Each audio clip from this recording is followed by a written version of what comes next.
Secrets According to Humphrey, Chapter 11. Secret Whispers. Without all the waving, wiggling, nodding, and made-up words from the secret clubs, the work on the Egyptian projects went a lot better. On Tuesday, Philippe, Tall Paul, and Small Paul shared their secret game with the class. It was a rainy day, so my friends stayed inside during recess and took turns playing it. Phoebe and Kelsey brought in their set of hieroglyphics, and the scribes used some of the symbols for the alphabet they were creating. The only problem I could see was Joey. He was constantly reading the Jungle Book when he was supposed to be doing schoolwork. Still, Mrs. Brisbane never said a word. "Which story do you like best so far?" Thomas asked Joey before class started. Joey thought for a minute. "Mowgli living with the wolves, I guess." "Me too," Thomas said. "But wait until you get to the part about the tiger. That must be some book. I'll have to get my paws on it someday." "I didn't know a lot of the words," Joey said, "but I figured them out by the story." Mrs. Brisbane joined the conversation. "It's always fun to talk about a book you liked with someone else who's read it," she said. Thomas nodded. "We should decide what book we're both going to read next so we can talk about it afterward." "Like a book club," Mrs. Brisbane said. "What's that?" Joey asked. Mrs. Brisbane explained that it's a club where all the people read the same book and then get together to talk about what they liked and didn't like and answer questions. "That sounds great," Thomas said. "We could start a book club right here in room 26. We could meet during lunch," Mrs. Brisbane suggested. "I thought there weren't going to be any more clubs in here," Thomas said. Mrs. Brisbane smiled. "No more secret clubs, Thomas. This will be a club anyone can join." "Even me?" I squeaked. "Even Humphrey and Og?" Joey asked. "Well, they could, if they could read," our teacher answered. It's unsqueakably frustrating to me that nobody knows that I can read. I may not know all the words like Joey, but I can read just fine. I'm still not sure about Og, though. It was a busy morning in room 26. First, Mrs. Brisbane told my classmates to put the finishing touches on their projects. There was a lot of last-minute whispering as everyone glued and pasted and drew. After lunch, the groups presented their finished Egyptian projects. Mrs. Brisbane was so proud of their work, she invited Mr. Morales and Mr. Fitch to join us. Mr. Morales even wore a tie with little pyramids on it. The traders unveiled their boat first. It was long and tall with a huge sail, and the ends of the boat curved up. There were all kinds of interesting things in the boat, such as wood, gold, precious oils, and even monkeys. Tall Paul explained what each thing was, and Philippe said where it came from. The places had wonderful names. All these things would be traded in an open marketplace. Then Holly and Harry acted out how the traders argued over the price. Harry said something like, "I will give you a copper jar for that cloth." Then Holly folded her arms across her chest, shook her head, and said, "No way, 5 copper jars." She held up 5 fingers. No matter what Harry said, Holly would shake her head and say no. Harry got so frustrated, he finally said, "Holly, you're supposed to come down in what you asked. We're supposed to meet in the middle." "Do not insult me. This cloth is made from the finest wool. 5 copper jars or nothing," Holly replied. She was so good, I almost believed she was a trader in ancient Egypt. Harry didn't know what to do. "Hurry up, Harry," Tall Paul said in a loud whisper. Poor Harry gave in and said, "Okay, 5 copper jars." But that wasn't fair. Everyone applauded when they finished. "You all did a great job," Mr. Morales said. "And Holly, you're quite a performer. Are you heading for Hollywood?" "Any day now," Holly said. "You'll see me on TV. Maybe I'll have my own show." My friends all laughed, and Holly laughed too. The scribes were next. First, they passed around a piece of papyrus they'd made so everyone could see it, except Og and me. Papyrus was made from reeds, which were chopped, peeled, and then sliced, Phoebe explained. "And then they were pounded into sheets," Cassie explained. Thomas spoke next. It was really expensive, so only important things were written down, so I guess teachers didn't give a lot of homework. Everyone laughed, including Mrs. Brisbane. "I just made that last part up," Thomas said. Well, Phoebe passed out copies of their hieroglyphics to everyone, except Og and me, and wrote a secret message on the board. Daniel explained that at first each picture stood for a word. Later, symbols began to stand for sounds instead, he said. Phoebe's writing didn't look like any message I'd seen before, with pictures of eyes and shapes and swirly things. Slow down Simon, who was fast at everything solved at first. Being a scribe is the best job in Egypt, he shouted. For a prize, he got his own piece of papyrus. Mr. Morales praised the scribes and asked if he could keep the hieroglyphics to show his children. Of course, they said yes. Mr. Morales is the most important person at Longfellow School. I expected Sophie, Nicole, Small Paul, and just Joey to show off the animal jars they'd been making. But the artist had an unspeakably wonderful surprise in store for us. We found a book in the library showing the treasures of King Tut's tomb, so we decided to make some of the other things found there, Small Paul explained. There were so many wonderful things. Mr. Fitch nodded. Those were the first words of the man who opened King Tut's tomb. Someone called to him and asked him if he saw anything, and he replied, yes, wonderful things. Their pyramids were tombs. These objects were put into the tombs to be used in the next life, Joey said. So there were useful things as well as toys and games. Our artist had made many wonderful things, a golden chair, a board game, a chest covered in jewels.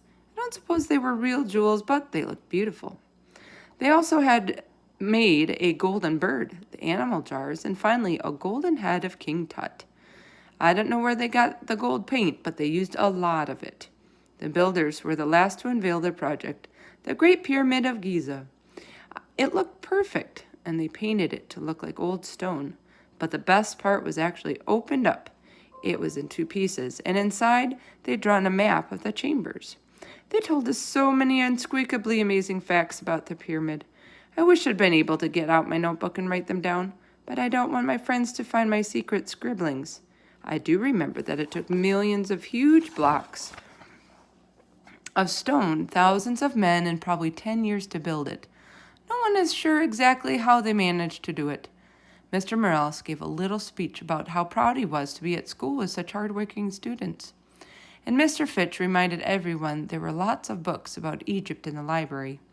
After they left, Mrs. Brisbane let the students wander around and look closely at each project. After school, Mrs. Wright came in again to talk to Mrs. Brisbane. I shivered a little when I saw the silver whistle. I wonder if she wears it when she sleeps or takes a bath. The thought of taking a bath, or getting wet at all, made me quiver, so I concentrated on what she was saying. I'm glad to see your students are behaving normally again, she said. Good work, but I have something else to discuss with you. Very well, Mrs. Brisbane said. As you know, I'm chairman of the Rules Committee here, Mrs. Wright began. Mrs. Brisbane nodded. I think I should have been consulted about your upcoming event, Mrs. Wright continued. There are several issues that concern me. Listen closely, Og. We might find out who's leaving, I squeaked. Og quietly splashed in his tank. First of all, visitors must have passes in advance, and I'd like a complete list of who will be here, Mrs. Wright said. Mrs. Brisbane nodded again. And I've heard that there will be newspaper and TV reporters and photographers here.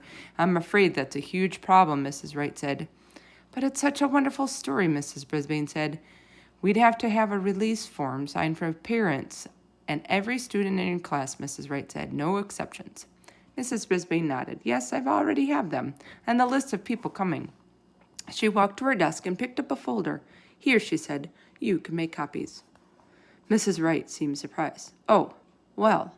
She carefully looked at each form, which took a while. They seem to be in order, but I also heard you'll have balloons, she said. Yes, Mrs. Brisbane said, and flowers, and maybe even some gifts. Mrs. Wright frowned. I'm not sure you have balloons and flowers. There are allergies and, well, other things. I'm sure they'll be fine, but if you find anything in the rules that says I can't have them, please let me know, Mrs. Brisbane replied.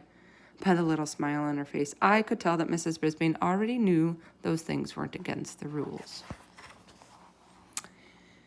I was happy when they both finally left for the day because I had a plan for how I'd spend the evening. I knew I had time before Aldo came in to clean, so I got out my notebook and pencil and added some new thoughts to the secret about student leaving room 26. Question: why is Mrs. Brisbane happy about that? Because I am not. Today, Holly said she might go to Hollywood and have her own television show. She said any day now. She's a good actress. Now that would be a news story. Oh no, Holly is leaving room 26, I said. I jiggled my lock and raced over to Og's tank, notebook in paw. It's Holly that's leaving. I figured it out, I squeaked. Then I read him what I wrote in my notebook. Boing, boing, boing, boing. Og jumped up and down. I guess he liked Holly as much as I did. She's always trying to help her friends, I said. Sometimes she goes overboard, but at least she tries. And sometimes when she cries, I want to hug her. Boing, Og agreed. Of course it would be nice to say we know a famous actress, but I couldn't finish the sentence. I guess I felt a little bit like crying myself, but I don't know how. I was so busy feeling sad I didn't notice that it was dark outside. Suddenly, I heard the thump, thump, thump of Aldo's cleaning cart, then the rattle, rattle, rattle as he turned the doorknob. Eek! As I raced back to my cage, my notebook flew out of my paws and slid across the table. Dropping my notebook was a bad thing, but getting caught outside my cage could be worse. I hoped I could get it later, so I pulled the cage door behind me, just as the lights came on. Never fear, 'cause Aldo's here, his voice boomed out. What a close call. My heart was pounding. At least Aldo hadn't caught me out of my cage and discovered my secret. He would fix my lock that doesn't lock, and I'd be stuck in my cage forever. I looked to see where my notebook ended up, and it wasn't on the table. It was on the floor, near the leg of one of the tables, the notebook that's my biggest secret. Og, my notebook's on the floor, I squeaked at the top of my small lungs. Scree! Og yelled. That's the sound he makes when he thinks there's real danger. There was danger, all right, but there wasn't one thing I could do except hope that Aldo wouldn't notice the notebook. Or, if he did, that he would at least put it somewhere I could get it after he left. However, Aldo is a great, great, great cleaner, and he doesn't leave much behind. I watched his every move. He dusted, he picked up trash. Then he got out his big broom, the one he can actually balance on one finger, and began to sweep. My tail was twitching as the broom got closer and closer to my little notebook. Fellows, you know that big news I've been talking about, he said. Well, tonight I might tell you. Aldo looked over at Og and me, but he kept on sweeping. He didn't even notice that the big broom covered my little notebook as he swept everything on the floor into a big pile. Maria said it's okay to tell everybody tomorrow, but I can't hold it in another minute, he said. He got his big dustpan from the cart and swept a pile of trash and my notebook right into it. You see, we're not having a baby, he said. We're having 2 babies. Twins! Eek! I squeaked. I wasn't squeaking about the twins. I was squeaking because he dumped the trash into the plastic bag in the bin on his cart. Boing, boing, boing, Og twagged excitedly. Aldo was so wrapped up in thinking about the twins he never even noticed. I felt as if my heart sank to the bottom of my toes. But I managed to squeak out, Congratulations, Aldo. That's wonderful news. I need to finish college fast so I can get a teaching job, he continued. I'll have a lot of mouths to feed. He mopped the floor, but all I could think of was that bag of trash. Finally, it was time for him to eat his dinner, which he always did in room 26. As he munched on his sandwich, Aldo talked happily about the twins and becoming a dad. I tried to listen, but my mind was on my notebook. I know it's not easy to be a dad, he said, but what's it like to be a double dad? I had no idea. Just then, Aldo's phone rang. Maria, he answered with a smile. Then suddenly, he wasn't smiling. I'll be right there, he said. I'll just drop off my cart in my room and be there right away. Stay calm. Aldo didn't seem very calm. Maria's got a flat tire, he said. I've got to go help her. In a flash, Aldo tied up the bag of trash and pushed the cart out of the room. See you tomorrow, he said. I wasn't thinking about tomorrow. I was thinking about tonight and how I could get my notebook back. There would be no more secret scribbling until I did.